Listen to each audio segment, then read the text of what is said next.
Guys, korang rasa combination Shimano Kolkata Conquest 101 dengan Yamato Ashira ni ngam ke tak ngam? Aku rasa memang gempak gila guys. Satu set ni guys, aku nak jual guys. Ini mesin second, road baru. So guys, hari ni aku buat set combo Kolkata Conquest fit dengan Yamato Ashira. Korang tengok real seat Yamato Ashira ni, warna merah. Yang lain mana ada? Kalau road lain, road Yamato Ashira je macam ni. Korang tengok design dia. Hook keeper warna merah, real seat warna merah. Kan nampak sporty tu. So guys, satu set ni harga dia aku buka 1,400 saja. Condition mesin korang boleh tengok sendiri.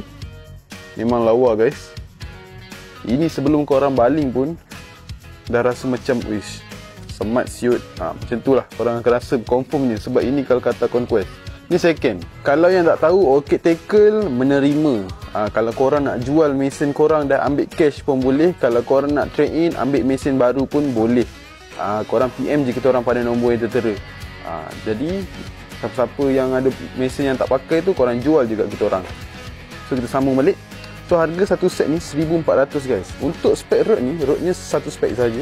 6 kaki 615. 615 one piece. Rod ni one piece. Yang ini model Arcas. Kalau korang nak beli Yamato Ashira yang warna merah ni, korang cakap dia nak Yamato Ashira yang Arcas. Macam ni. Ni 1,400 sahaja. One set, boleh nego. Jadi siapa-siapa yang berminat, korang boleh PM kita orang pada nombor yang tertera. Korang boleh screenshot ni dan hantar dekat kita orang. Cakap korang nak set ni. Dan kita orang akan siapkan dan hantar kat korang lah. So macam biasa guys, nombor ada, alamat ada. Korang boleh PM pada nombor yang tertera. Macam biasa guys. Apa-apa, Roger je. Dan kami juga menerima trade in race dan road. Sekian, terima kasih.